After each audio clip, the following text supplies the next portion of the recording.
Secret Invasion, episodes 5 and 6. And the reason I didn't talk about episode 5 last week was I didn't know what to talk about, really. It was one of the situations where I felt like I would be repeating myself from, about me talking about previous episodes outside of the odd thing here and there. But with this episode being the end of the show itself, like episode 6 is the final episode, I feel like I could talk about episode 5 along with it. And the thing is with episode 5 was it had all the right stuff, but because the episode was like 38 minutes long, I was like, this feels like they just want to rush through the next scene. Like they just want to go, scene after scene after scene after scene, and with no breathing room and not having any time for scenes to breathe. But all the way, but it have all the great stuff in it and all the good stuff in it. And Nick Fury, I love how Nick Fury has a safe and it's just his gun, his jacket, and his eye patch. I like that.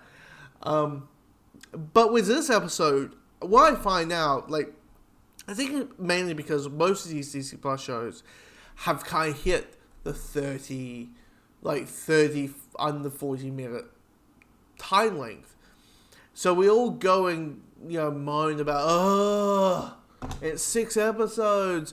It should be 7 or 8 episodes. If they want to just make a movie, just make a TV movie. Why do they have to make them 6 episodes? This is ridiculous, And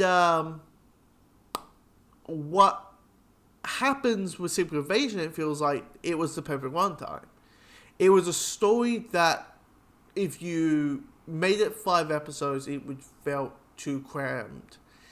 And if you made it 6, if you made it 7 episodes, the story would drag on too much. So 6 episodes is enough, and then the one time they have for those episodes is enough of itself to tell the story they want to tell. And what's kind of left, it's just stop our bad guys, stop our Super Swole, and how they do it is great. How we have a great scene between our villain and even though the down point of our villain is very forgettable, but we have a villain and Fury, and it's such well done. And there's a great scene between Fury and his wife at the very end. The last scene of the show is really fantastic. I have to remember, isn't are we here in the Marvels trailer? So what's going on with that? That's my question. And I feel like there's the final scene we see, Emilia Clarke's character, I feel like that's hinting Thunderbolts, I think. That's now coming out in December next year. But that's what my theory is. And because to talk about a war's coming.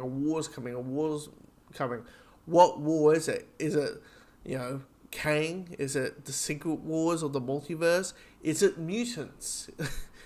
You know what? That's more realistic. They know mutants exist. It's just we haven't seen them. Which I have to put this in fact. I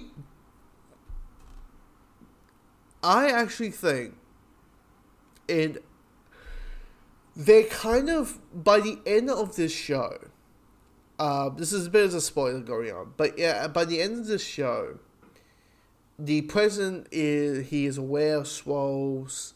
He tells about the Swolls, and what happens is, except hey, there are some good guys, there are some bad guys. What actually happens is he's like, Swolls are dangerous and are the worst things in all humanity, and they must be killed and destroyed. And we're gonna hunt every single one of you. And I was like,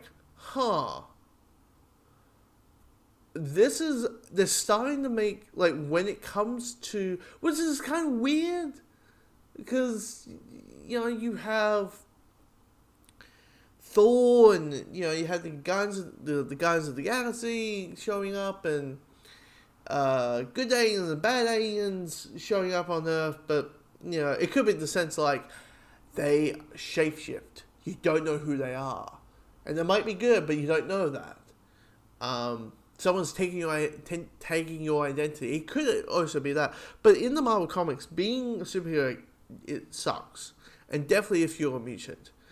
And mutants are known for fear and hatred. And I wonder that the whole present, like, it's not a bad way to have Magneto's, like, if they, like, okay, say there's a new X-Men movie, and they do, Charles Xavier and, Professor X and Magneto as before. As I think for the first X-Men movie, you kind of have to, right? What if I was Magneto and I saw Skrulls, Skrulls getting murdered live on television, I would be like, they're going to do the same thing to us. And I'm like, this is, they're building up to mutants. They're mutant, like, look, we have only been introduced to 2 mutants so far in the MCU, Miss Marvel and Namor, and with Namor, let's see how that goes, if we ever see that character ever again. But we got those 2 characters, and that's it. Now, of course, we got Deadpool 3 coming along with Deadpool, and you got Hugh Jackman as Wolverine, which I think will be for Deadpool 3 and maybe Avengers, maybe for Secret Wars, later on Kang Dynasty. But I just it just the whole time that ending happened, I'm thinking X-Men, and it just feels like they're guiding to that moment. But Secret Invasion, I've been enjoying every single episode. It was very different than, because we're so used to like Big Bad Boom, we have a Big Bad Boom action sequence in this episode. It was quite cool, but it wasn't. Everything felt grounded and real. In this episode, while having it was kind of interesting. How do you make a big giant Avengers event and not a big giant Avengers event, and that's kind of cool and kind of neat. And I think they crossed it. They make it very character driven. I think this is the second best Marvel shows. Under number 1 still WandaVision. So yeah, I'm on board. Now, what's the next one? Like Disney Plus, it's the Ahsoka. So Star Wars time after in a couple of weeks. I think Loki is the next one, which comes out in October, and then it's Echo.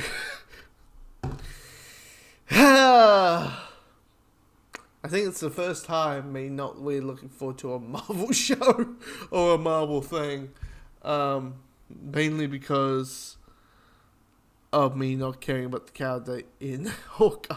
But anyway, comment below. What you thought of Secret Invasion in general? Comment below. Let me know your thoughts.